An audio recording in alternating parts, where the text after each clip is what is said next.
Hi, you're watching Talking About It. I'm John Griffith, and today we have a very special guest. We are zooming in on Bruce Hart. I am very glad to be chatting with you today. Thank you for joining me. Well, thank you for having me. I'm excited to be here. I've enjoyed your show. Oh, thank you. I'm glad you're the one. Ah.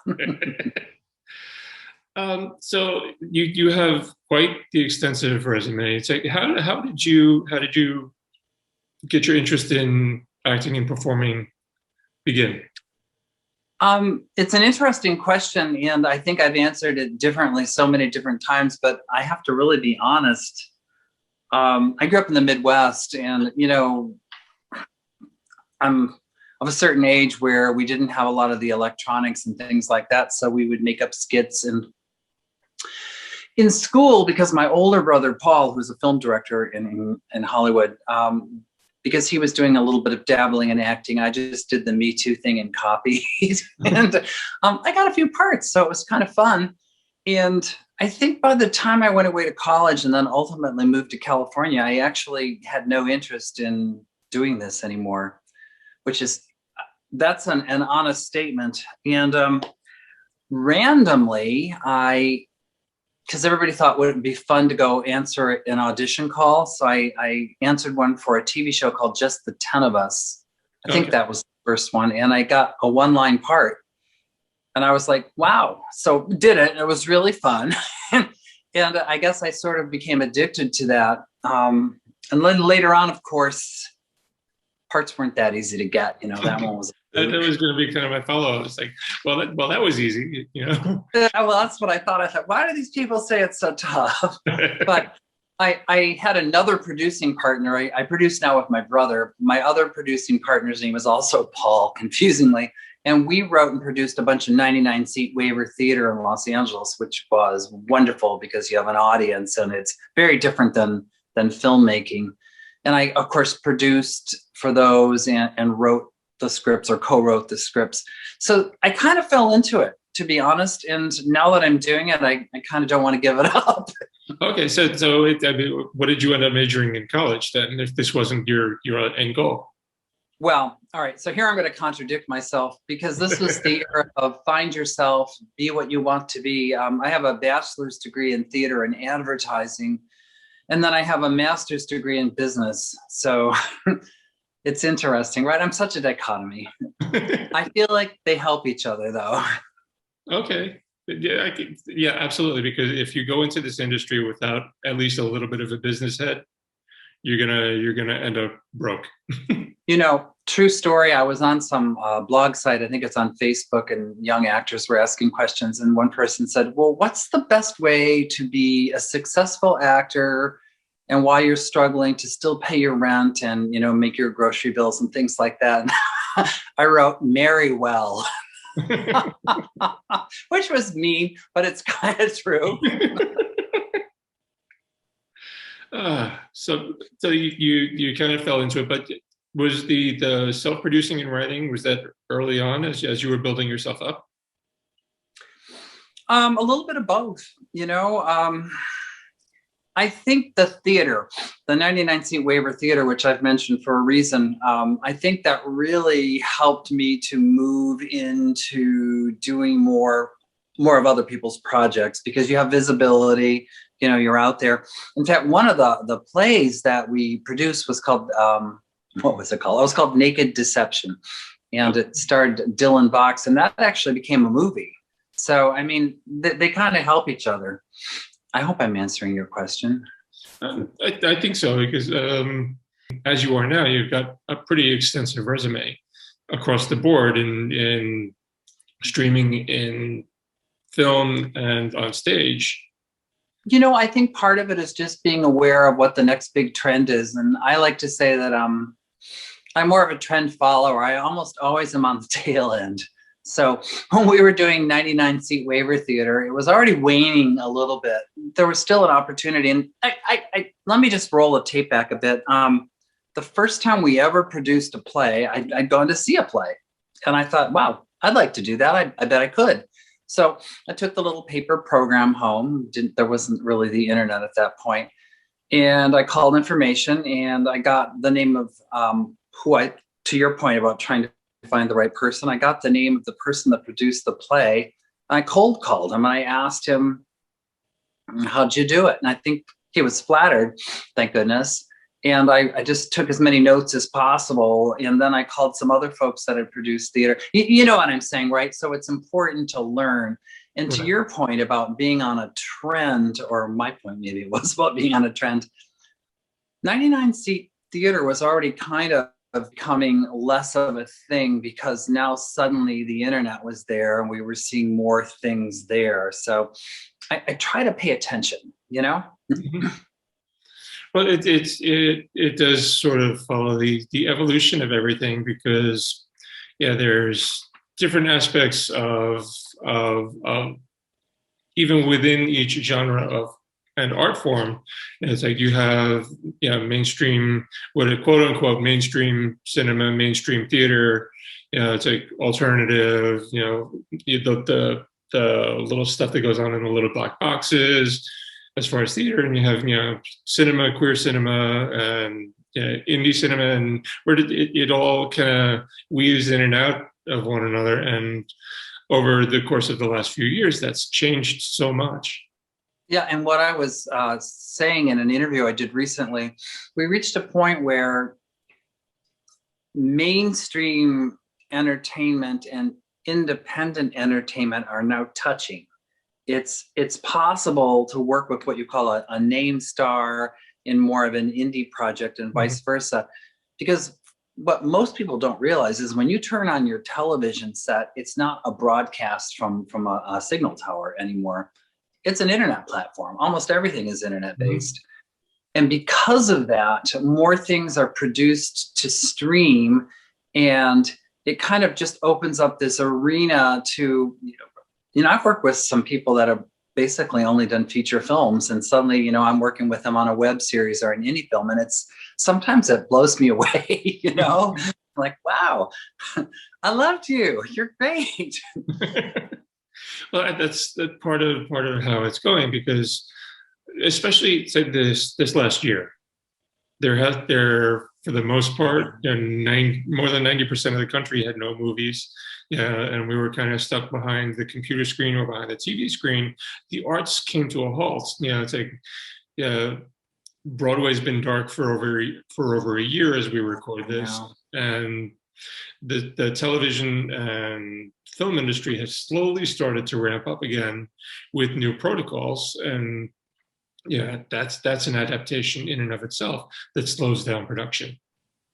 Sure does. Yeah, it's and there's always an element of fear, what if for some reason I'm the one that connects with that virus, and what if I don't get the mild form? What if I get the one that actually does something horrible to you? Like that poor Broadway actor, I forget his name, who died. Yes. But he went through all sorts of indignities first as they tried to save him. That's it's just awful, It breaks your heart. It does. And how do you keep, how did you keep your head screwed on straight through the whole pandemic? As we're still in it, and hopefully there's light at the end of the tunnel, but it's hard. Well, yeah, I lost some friends. I'm not a big one for sharing a lot of personal stuff on social media, so I didn't do that. But these were people that were healthy otherwise, young, who caught this virus and died. And it was a real wake-up call for me. And of course, we're not supposed to compare it to AIDS. It's not the same.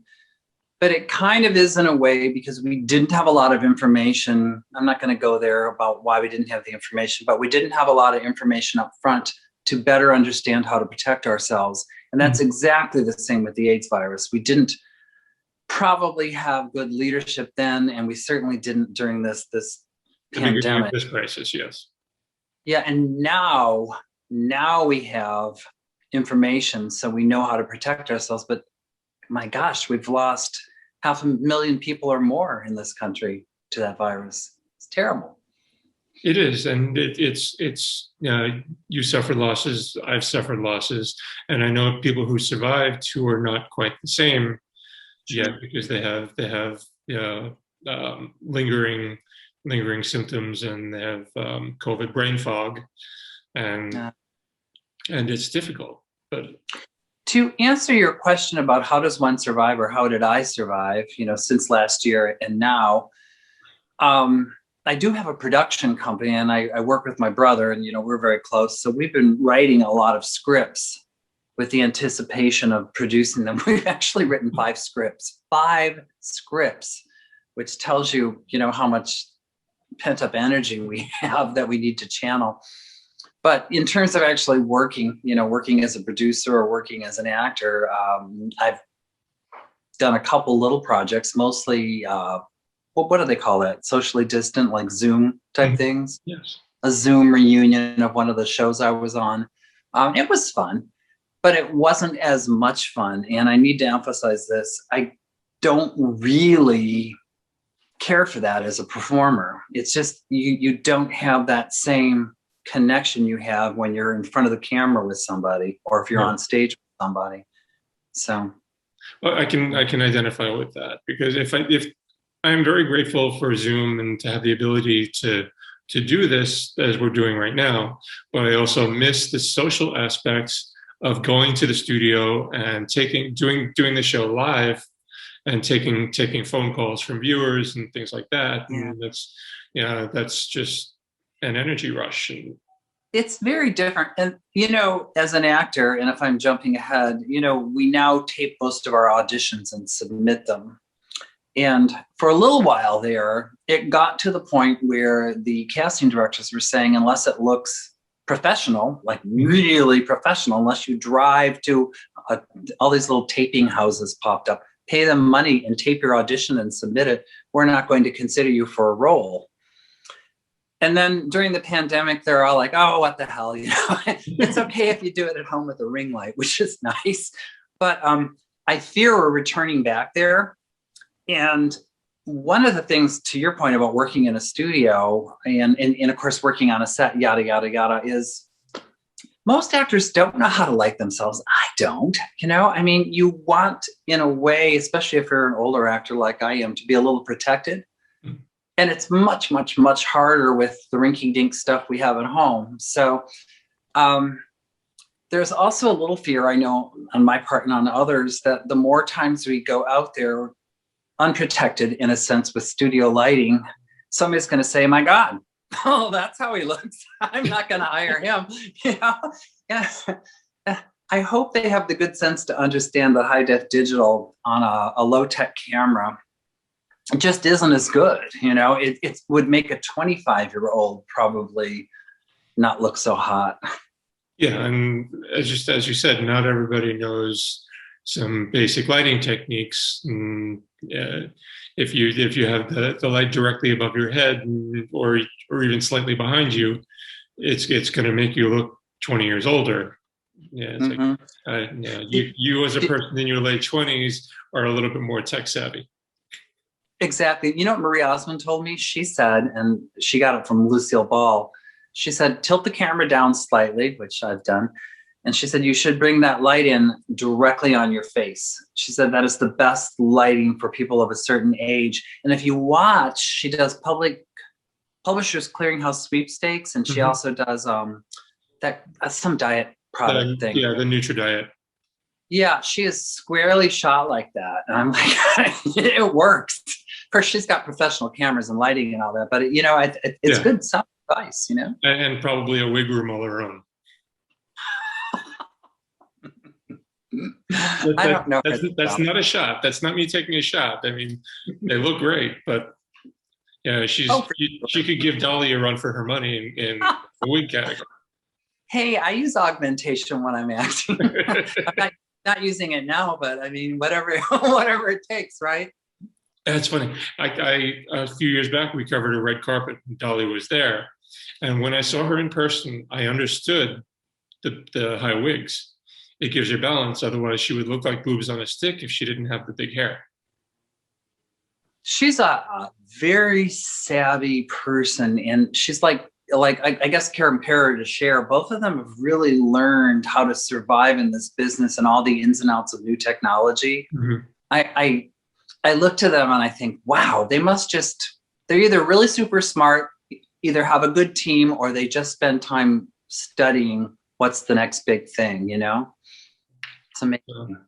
Yeah, well, it's wonderful that you're able to keep up.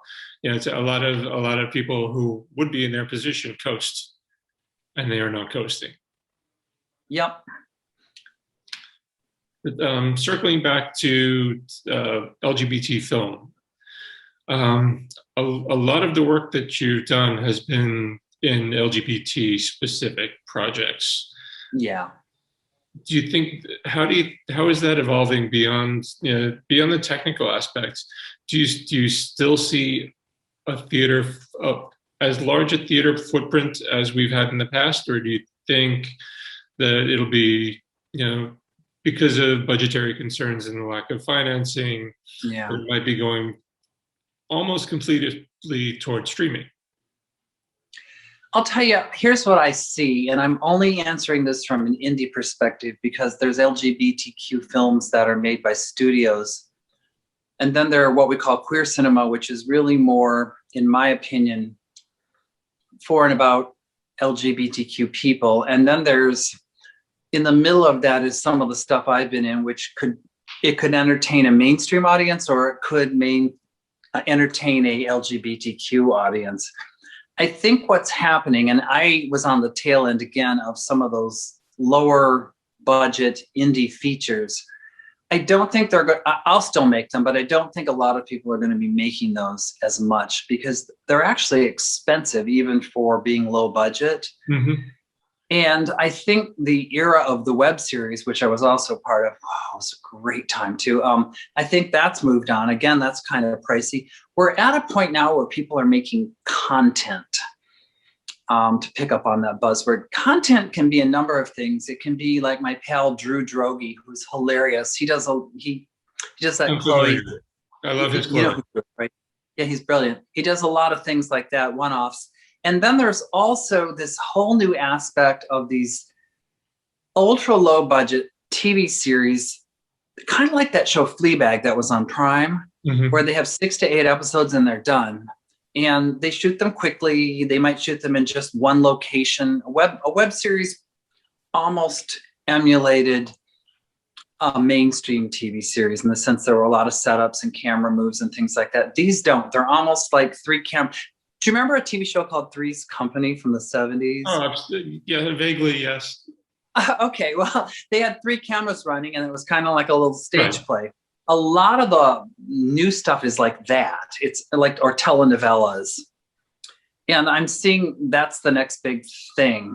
And a lot of it's short form, meaning it's not as long as something you'd watch episodic on television. Mm-hmm. It seems like we're going that direction. I don't know. I've been studying it because as a producer, I want to make things that people want to watch. So if they don't want to watch a 90-minute movie, then I probably shouldn't make one no matter how passionately I want to. Right.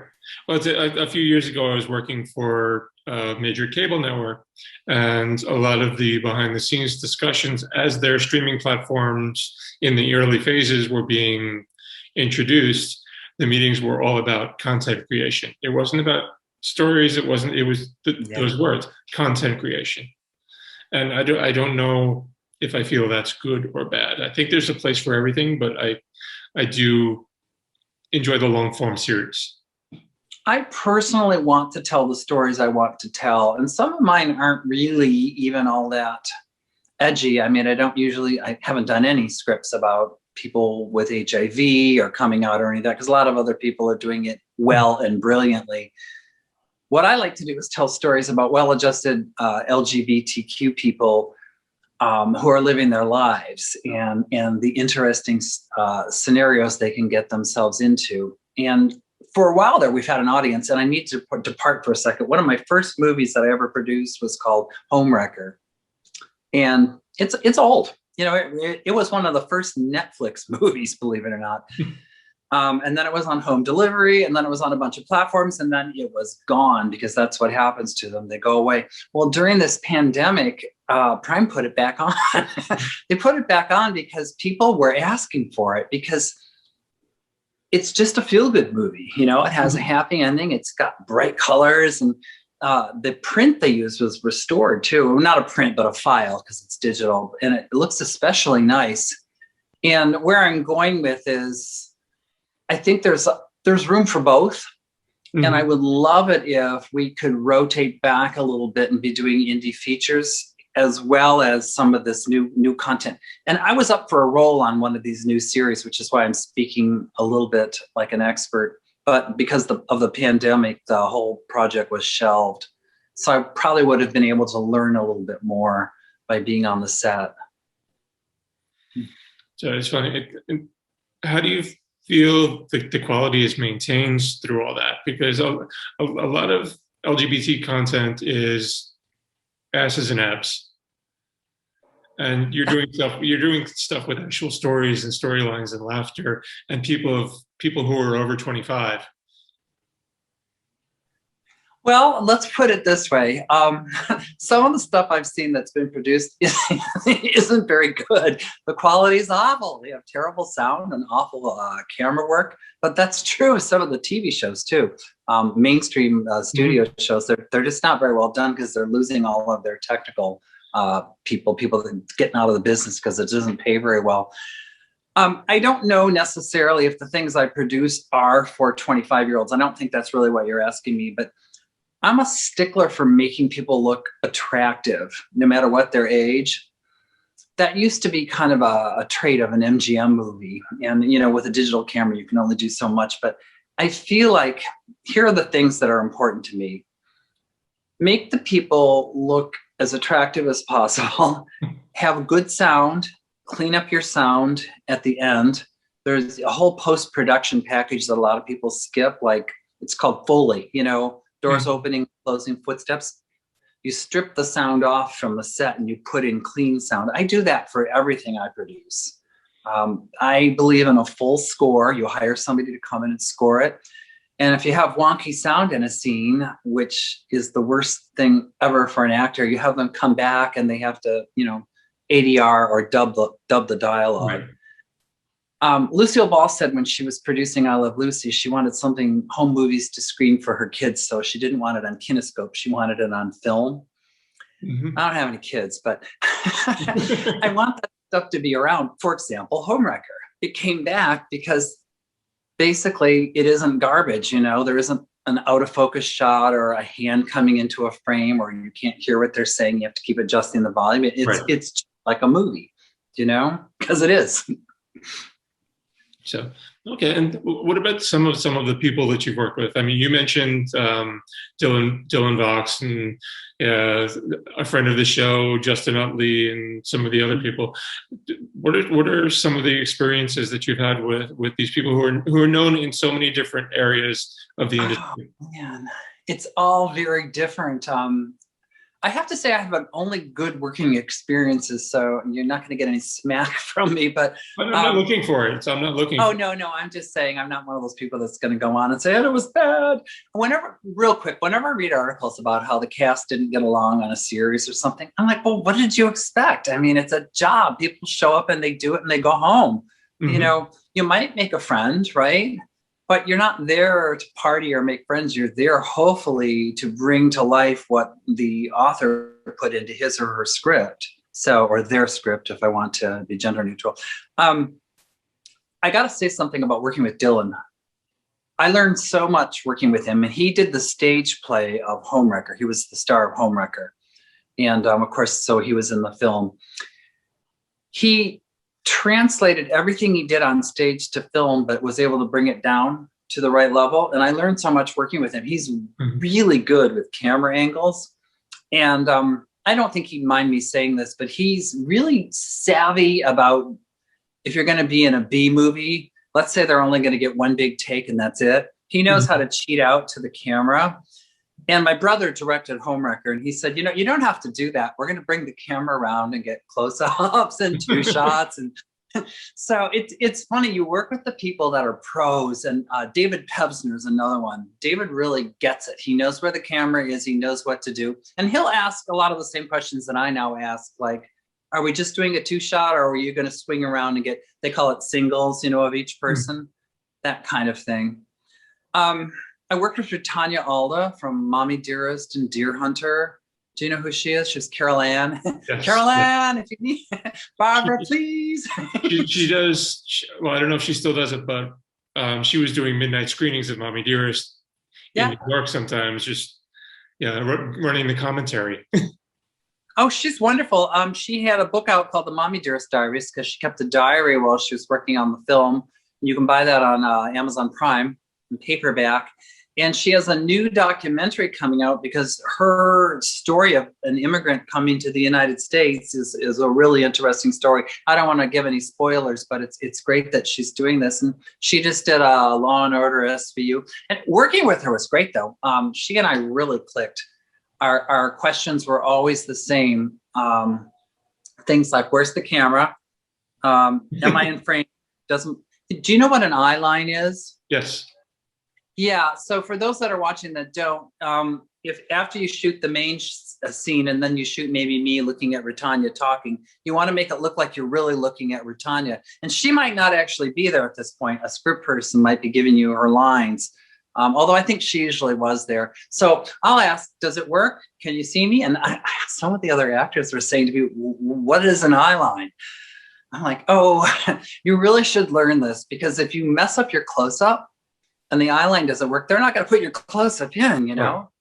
Because if don't lose your close-up. If the script person who's running the lines with you is 4'10" and the actor that you're actually working with is 6'2", you want it to be at 6'2".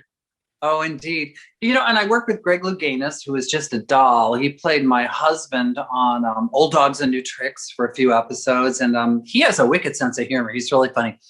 I don't know if you saw any of that, but there's a spoof on Dynasty. We fall into a pool, okay. Leon Acord. And Leon Acord wrote the show, and he's really the star, although he doesn't call himself the star. And I was his nemesis. So we literally emulated that whole pool fight, except Greg dives in to save me. It's like it's not a real thing. It's like what's going on in Leon's character's head. Are you planning to adopt? God, you miserable bitch!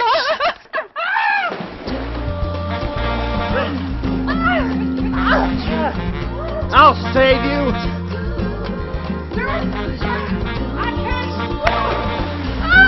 The morning we were shooting, it was super cold on the set, and Greg kept going over and coming back to me. It's really brisk, Bruce, because he knew I'd be in that one. I'm like, shut up! Oh my goodness. Real funny story though. So I married Greg. There's a full-on wedding ceremony. We're in our white tuxes. And then right after that show, he did another show, TV show, mainstream TV show, where he got married. And then he actually got married in real life. Well, we wore white tuxes in Old Dogs and New Tricks, and he wore an equivalent white, kind of a much nicer tux for his wedding to Johnny. And wire services screwed up a couple times. And they picked up our photos and put them out there. And one of my relatives sent me a note. I didn't know you were marrying Greg Louganis. What can I get you for a wedding gift? I'm like a toaster oven. I don't know. That was fun. Yeah. So what's next for you? Next? Well, I have a film out now called Reveal, which is just worked the festival circuit, and I guess it just came out on streaming. It's on Prime. Okay. And what do I have in the works? I had a really good audition for something. That was, through my agent, so that's me for hire. And then I've got a script about gay warlocks, which I think we might actually go into production with once we're feeling a little bit better about the pandemic. Okay.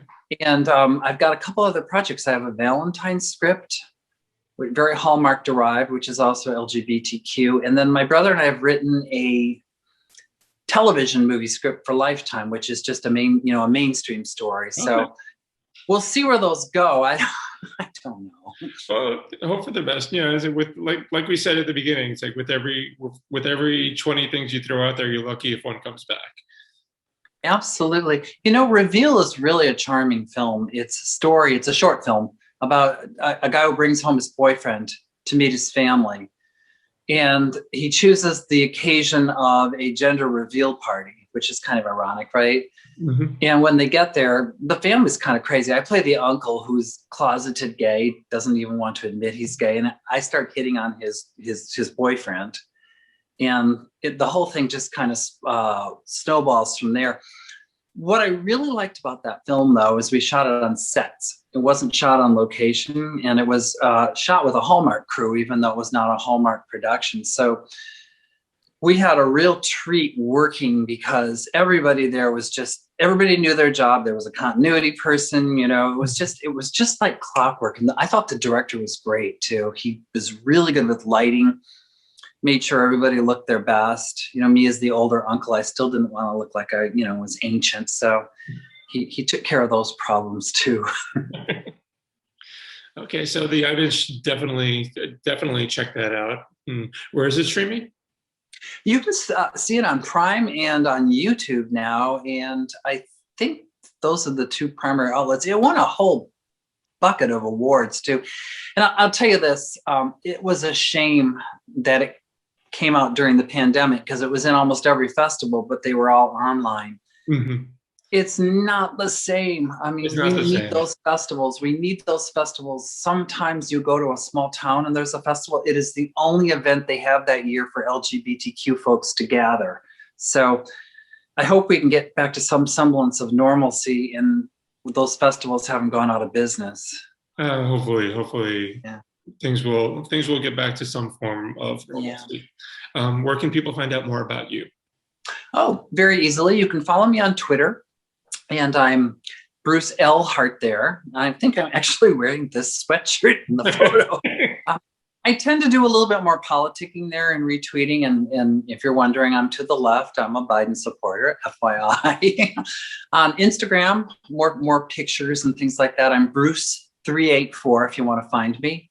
I don't know what my headshot looks like there. And then on Facebook, I've got two pages. I've got my regular page for friends and things like that. And then I actually have a showbiz page as well. So feel free to hit me up on any of those. And I really hope to see the whole industry for indie projects really pick up and flourish. My wish is that it happens this year. I don't know if it will, but I'd sure love to see some new stuff come to light, you know? Which is, I'm going to throw the appeal out to the audience. As things normalize, go see the indie films in theaters, but definitely also watch them on streaming, because the big services need to know that the audience is there to support them, and then they will finance more. So the more you see, the more they will make. You know, supply and demand is the basic principle. So definitely, you know, look for Bruce on Prime, on Netflix, online, in your local theater when things open up fully. And it has been so wonderful chatting with you. I have had such a good half hour. It was fun. Thank you so much. Thank you. And check out our website, www.talkingabout.info. This show is going to be there. It's probably where you're watching it. And a whole bunch of other stuff, including stuff with people that we referenced through this past half hour. If you don't know who those people are, rewatch the show. And remember to ring the bell and subscribe and like and subscribe. And thank you so much. And I will see you next time. Take care and thanks again. I am so glad this worked out. Me too. What's that? Before I show you this, I have a question for you. Oh, that better not be Herbalife. Of course it's not Herbalife. How old would you say I am based on my skin and my body? Well, since you told me you're 42, I have to assume you're 42. But I look more like I'm 32, right? No, you look like you're in your early 40s. Give me that. Herbal remedies? I want to show you the vitamins that I'm taking. They're pharmaceutical grade. Check. They will help you with your wrinkles without Botox. Check. There's a lot on your forehead.